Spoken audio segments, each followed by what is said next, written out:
asiento, aquí hay varios lugares aquí enfrente. Con confianza, no cobramos. Y bueno, sin más, le pasamos el micrófono al Fisgón.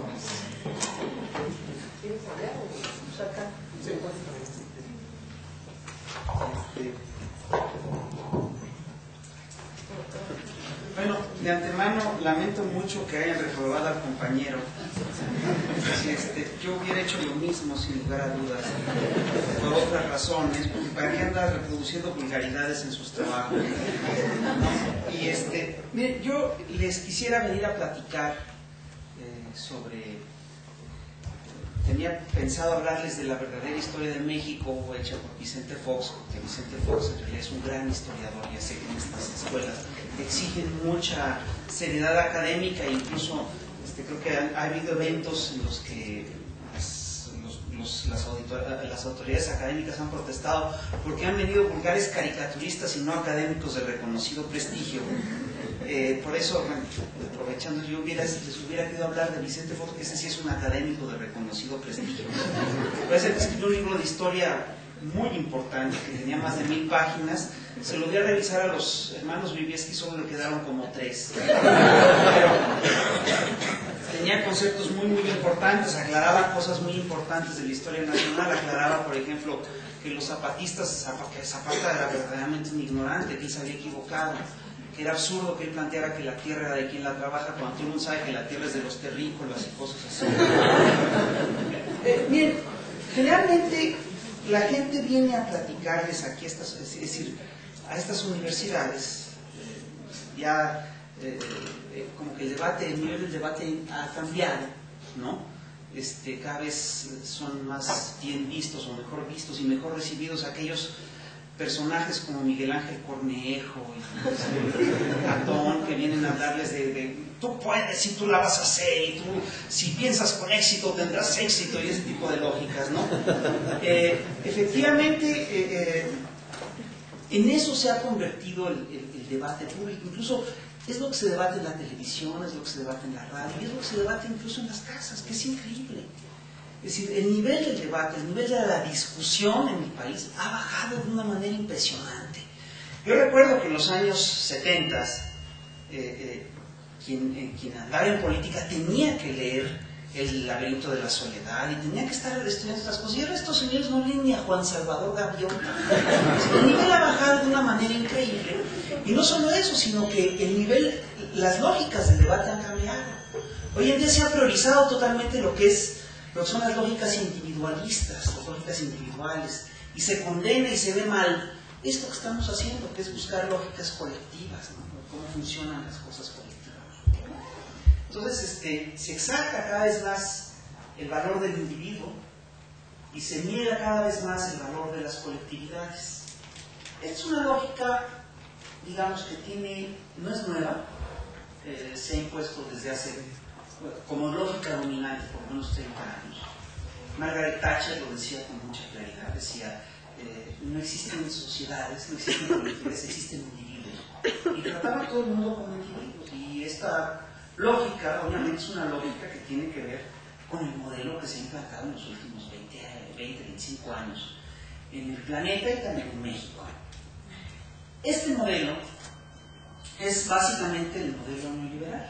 El modelo neoliberal no es, como no es una universidad, voy a hablar de cosas académicas, no es un modelo nuevo, es un modelo que tiene ya muchos años funcionando.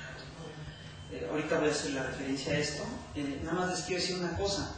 Pues sí, todos somos individuos separados, pero en esta lógica, en la lógica neoliberal dominante, les puedo asegurar una cosa: como individuo no tenemos ninguna posibilidad de supervivencia. Como colectividad sí. Y tenemos que empezar a pensar como colectividad y a trabajar como colectividad y a construir una colectividad inteligente, activa, organizada, funcional, etc. Perdónenme que les dé tan malas noticias, pero como individuos se los va a llevar la chingada.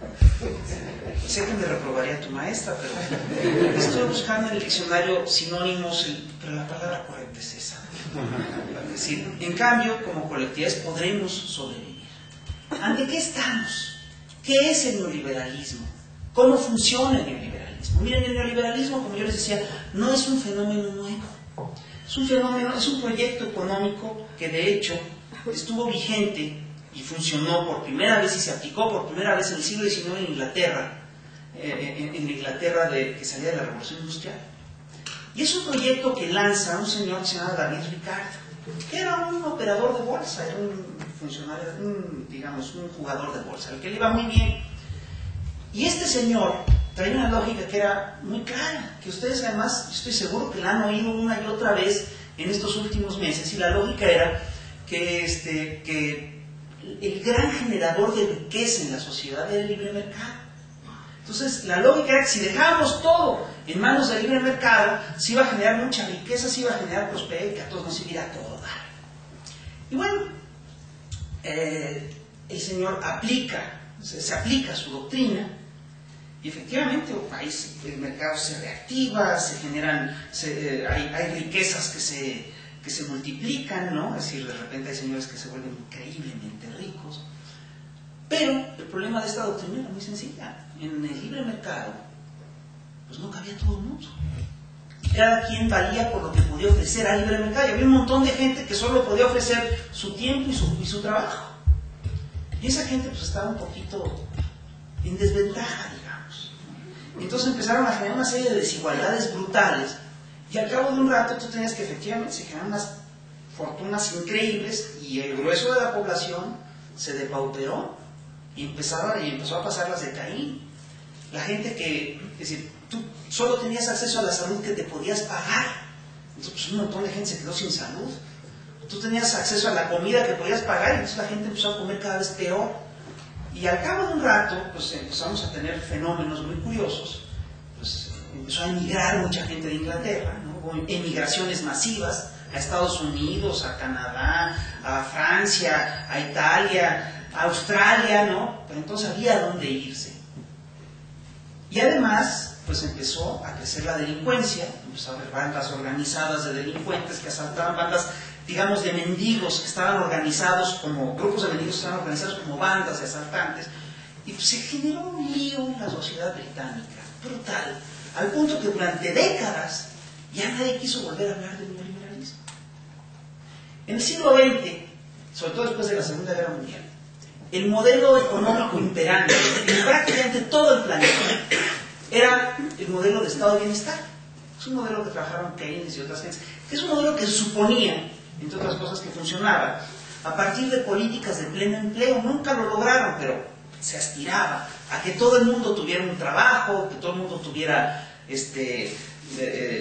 chamba, etcétera, en un Estado además que protegía la economía, en un Estado que regía la economía, que controlaba que los ricos no ganaran demasiado, que los pobres no ganaran demasiado poco. Es un Estado que controlaba, que buscaba entregar las cosas. Es lo que se llamaba un Estado de bienestar. Y aquí en México tuvimos un Estado de bienestar. Yo quiero decirles que cuando yo salí a trabajar, yo ya tengo 50 años, ¿no? Es decir, yo no tuve problema en encontrar chamba, y además, ¿qué creen? No era una mala chamba, me pagaba bien. Yo quiero preguntarles si ustedes tienen esa misma opción o esa misma alternativa. Les aseguro que no. Los defensores del modelo neoliberal, ¿los neoliberales qué hacen? El neoliberalismo nace como una reacción a ese modelo económico, y el neoliberalismo básicamente se plantea acabar con el estado de bienestar, acabar con la base social de ese estado de bienestar que son los sindicatos. Se plantea se plantea tres políticas fundamentales. La primera es libre comercio, lo que implica tratados de libre comercio. La segunda es desregular al capital, es decir, quitarle todas las trabas a los inversionistas. Y la tercera política es muy sencilla, que es privatizar las empresas del Estado. Ahora, los defensores del modelo neoliberal son muy curiosos, porque buscan implementar estas lógicas de libre comercio en una economía que está dominada por monopolios. Y aquí les voy a decir un secreto.